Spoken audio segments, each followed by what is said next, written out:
The desert wind cuts like a blade across your face. You push open a wooden door, and inside, the air is heavy with dust and ink. Not treasure, not gold, but books. Thousands. Pages of astronomy, law, medicine, poetry. The brilliance of a city the world was told was a myth. Stay with me, because once you see what was erased here, you'll question what else history chose to hide. And if you're ready for untold truths, subscribe, and let's open this vault together. The year is 1500.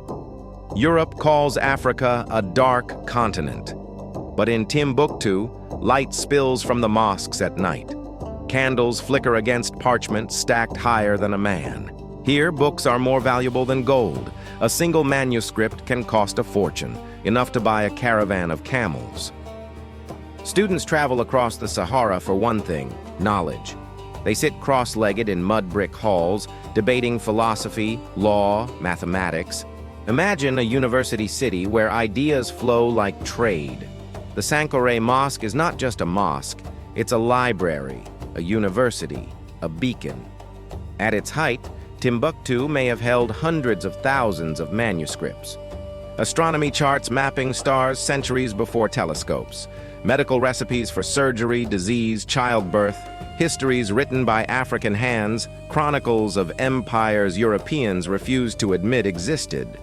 Timbuktu's scholars didn't just preserve knowledge. They expanded it. They debated the movements of planets, the limits of law, the ethics of power. And their words were copied by hand, bound in leather, traded like treasure. Caravans didn't just carry salt and gold. They carried ideas. This was not a city of warlords. It was a city of words. But knowledge is fragile. And in the wrong hands, knowledge is dangerous. The question is, who decided what would survive and what would burn? The year is 1591. Timbuktu is at its height, wealthy, learned, confident. But across the Sahara, a storm is brewing. Morocco's Sultan Ahmad al-Mansur wants control of West Africa's gold trade. Gold means guns. Guns mean power.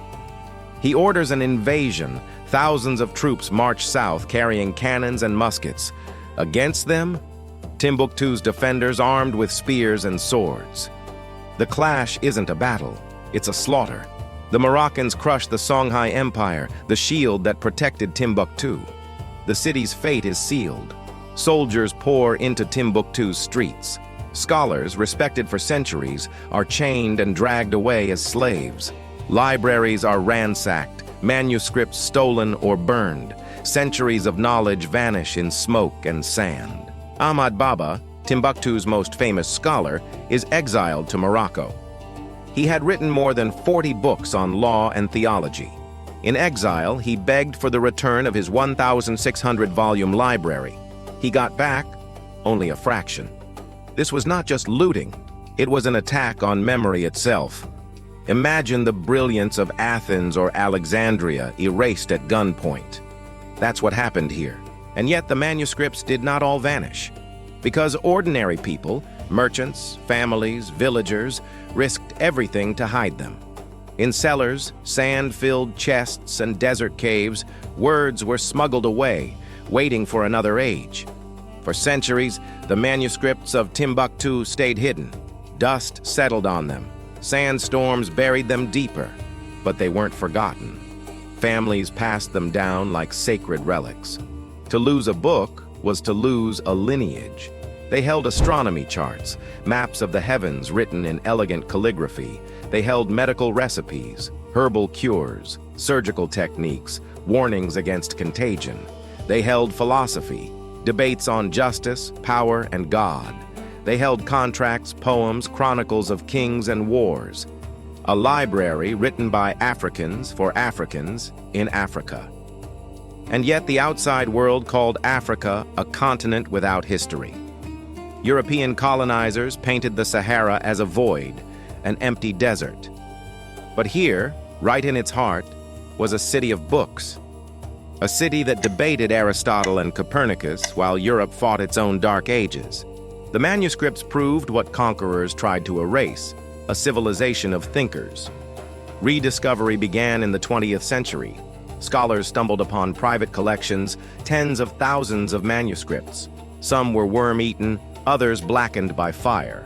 But many remained intact, their ink still crisp, their voices still alive. By the 21st century, historians estimated up to 700,000 manuscripts had survived. And then, another threat. Extremists in Mali began burning them again in 2012. But once more, locals smuggled them out, by donkey cart, by boat, by motorcycle. Hidden in rice sacks, disguised as bundles of cloth, they crossed the desert to safety. A rescue mission not of soldiers, but of librarians. Picture the scholars of Timbuktu by candlelight, their fingers stained with ink, turning fragile pages. Around them, students leaned in, reciting lines of law and poetry. Knowledge here was a form of wealth, guarded more fiercely than gold. But just beyond the libraries, survival told another story. Farmers scraped millet from dry soil, watching the desert creep closer each year. Families faced famine when caravans failed to arrive. For many, education was a dream they would never touch. The elites debated philosophy, while peasants bartered for a handful of grain. Imams weighed the stars, while mothers buried children lost to hunger. The manuscripts captured brilliance, but outside, life was fragile and brutal, and yet both realities existed side by side. A city of books, surrounded by a desert of survival.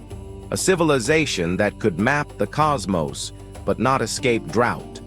That contrast is the story of history itself. Power and knowledge often rise in towers, while struggle fills the streets below. The elite preserve their words. The masses leave only silence. Today, tourists see Timbuktu as a myth, a romantic ruin.